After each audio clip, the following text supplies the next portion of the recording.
First Chronicles chapter 11, verse 1. Then all Israel gathered before David at Hebron and told him, "We are your own flesh and blood." Verse 2. In the past, even when Saul was king, you were the one who really led the forces of Israel. And the Lord your God told you, "You will be the shepherd of my people Israel. You will be the leader of my people Israel." Verse 3.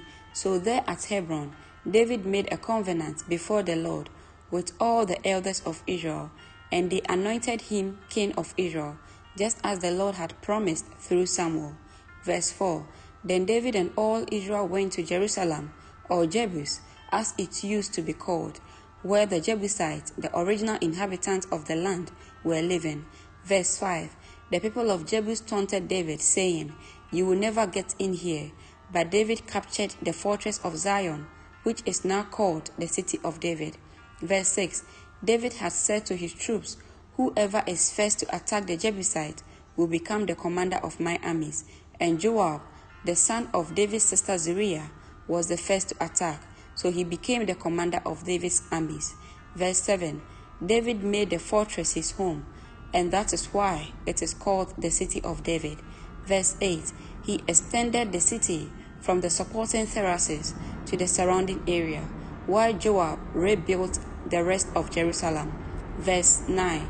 And David became more and more powerful, because the Lord of heaven's armies was with him. Verse 10. These are the leaders of David's mighty warriors. Together with all Israel, they decided to make David their king, just as the Lord had promised concerning Israel. Verse 11. Here is the record of David's mightiest warriors. The first was Jashobeam, the Hakmonite, who was the leader of the three, the mightiest warriors among David's men.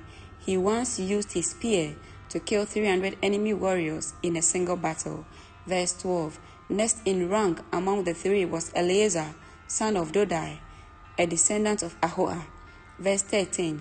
He was with David when the Philistines gathered for battle at Pas-dammim and attacked the Israelites in a field full of barley. The Israelite army fled. Verse 14. But Eleazar and David held their ground in the middle of the field and beat back the Philistines. So the Lord saved them by giving them a great victory. Verse 15. Once when David was at the rock near the cave of Adullam, the Philistines' army was camped in the valley of Rephaim.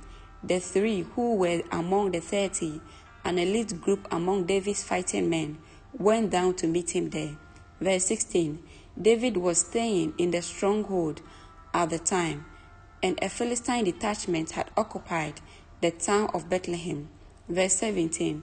David remarked longingly to his men, "Oh, how I would love some of that good water from the well by the gate in Bethlehem." Verse 18. So the three broke through the Philistine lines, drew some water from the well by the gate in Bethlehem, and brought it back to David. But David refused to drink it. Instead, he poured it out as an offering to the Lord. Verse 19. "God forbid that I drink this," he exclaimed.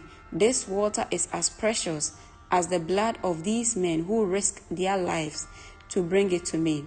So David did not drink it. These are the examples of the exploits of the three.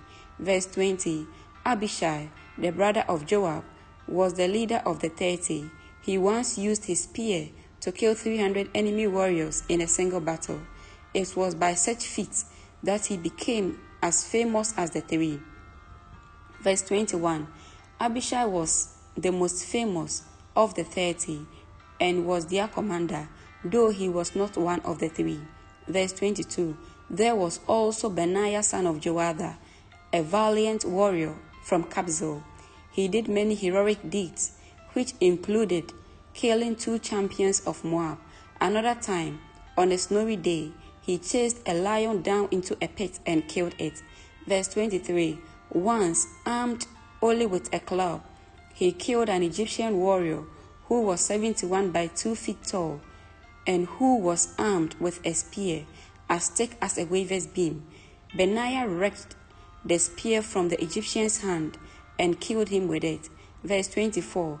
Deeds like these made Benaiah as famous as the three mightiest warriors. Verse 25.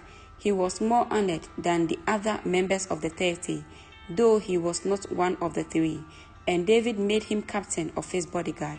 Verse 26. David's mighty warriors also include Asahel, Joab's brother, Elhanan, son of Dodo from Bethlehem. Verse 27.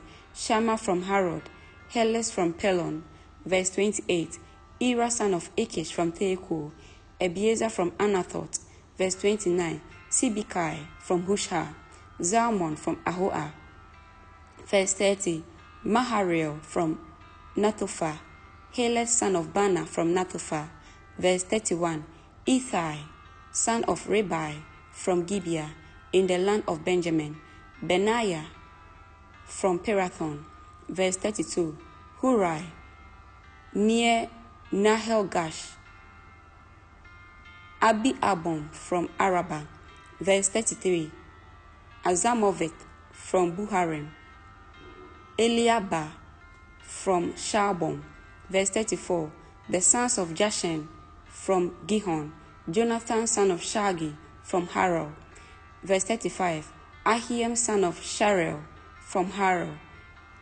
Eliphal, son of Ir. Verse 36. Hefer from Makirah. Ahijah from Pilon. Verse 37. Hezro from Carmel. Pariah, son of Isbai. Verse 38. Joel, the brother of Nathan. Mibhar, son of Hagri. Verse 39. Zelek from Hemon. Ammon. Nahariah from Beeroth, the armor-bearer of Joab, son of Zeruiah. Verse 40. Ira from Jathiel. Gareb from Jathiel. Verse 41. Uriah the Hittite. Zabab, son of Ahalel. Verse 42. Adina, son of Shizar, the Reubenite leader, who had 30 men with him. Verse 43.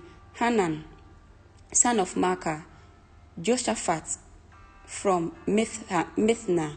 Verse 44. Uzziah from Asheroth. Shammah and Jeiel, the sons of Hotham from Aroi. Verse 45. Jathiel, son of Shimri. Joha, his brother, from Thiz. Verse 46. Eliel from Mahava. Jaribai and Joshhavia, the sons of Elnam. Ithamar from Moab. Verse 47. Eliel and Obed. Jasiel and Jobah. Amen.